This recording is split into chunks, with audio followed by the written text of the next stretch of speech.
Qual era o sentido da vida para um homem primitivo? Sobreviver. Qual é o sentido da vida do homem moderno?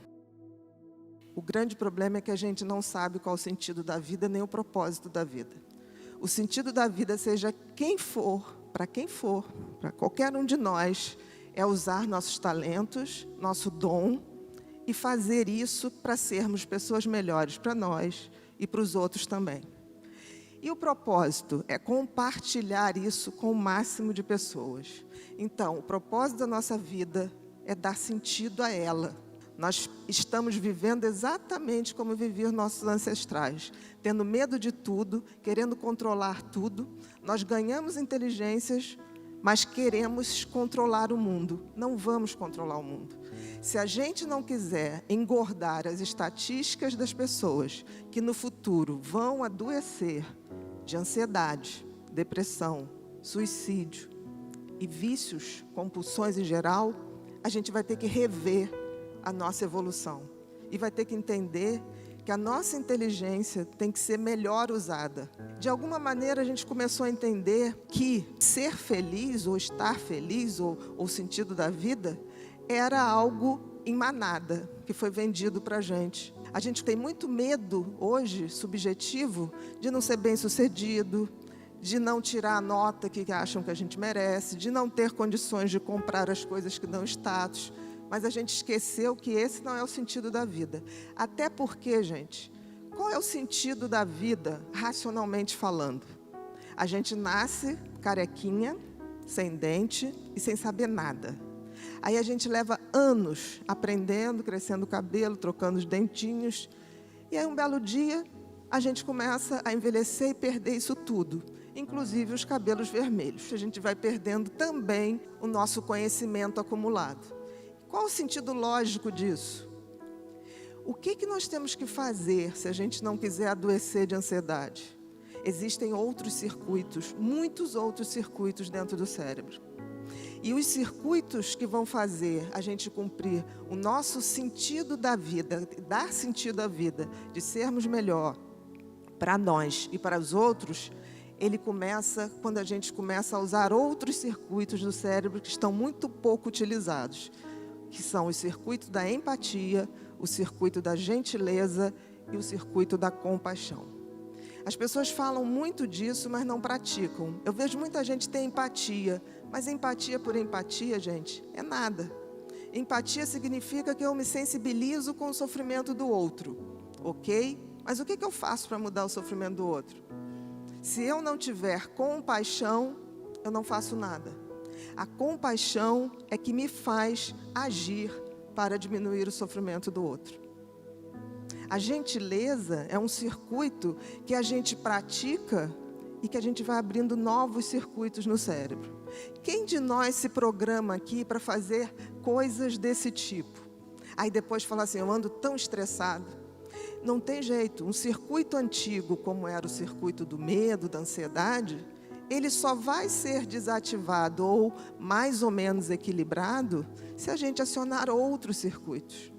E os circuitos que nós temos que acionar são os circuitos da solidariedade, o circuito da gentileza, da generosidade. Só assim nós vamos ter menos ansiedade, vamos ter menos medo e vamos viver num mundo um pouquinho melhor. Não é uma utopia o que eu estou falando, é simplesmente um conhecimento em cima daquilo que o cérebro mostra para a gente. Nós ganhamos um cérebro novo, mas utilizamos ele como se ele ainda fosse velho. A culpa é nossa. Por quê? Porque a gente não usa o conhecimento para mudar as coisas. A gente hoje, a grande maioria das pessoas, vive em movimentos de manada. Não precisa muito, a gente vai a um shopping, se tiver uma loja cheia, todo mundo quer entrar na loja cheia. Ninguém quer na vazia. Então a gente anda reproduzindo comportamentos. E se a gente para a pessoa e fala, qual o sentido da sua vida? Ter filhos, família, constituir uma família, ter um trabalho, não é o sentido da vida. É o meio para se chegar ao sentido da vida. Porque o sentido da vida, gente, é a gente que faz. Dar sentido à vida talvez tenha sido o que um cérebro tão maravilhoso nos fez ver. não tenho sentido lógico. Se não tem, eu tenho que dar sentido a isso. E dar sentido a isso é lembrar que nós estamos aqui não para sermos satisfeitos o tempo todo, para poder estar alegre o tempo todo. Nós estamos aqui para evoluir. E a evolução passa por sair da zona de conforto, ir em direção ao outro. Queremos ou não, nenhum de nós está desconectado do outro. Se a gente não entender isso e não aceitar que a vida é breve, é passageira, mas que nós estamos aqui para evoluir, a gente vai o tempo todo estar em estresse, porque a gente quer mudar o que não pode ser mudado. A gente quer ser eterno, mas a gente não é. Justamente não podemos ser eternos, porque senão não cumpriríamos nossas tarefas. E outra coisa, se a gente não conseguir entender o sentido da vida e o propósito da vida, que é distribuir isso, abrir essa generosidade através dos nossos talentos para todos que estiverem ao nosso redor e o máximo de pessoas que a gente tiver, nós também não conseguimos a tal da evolução espiritual. O que é evolução espiritual? Eu não estou falando absolutamente de religião.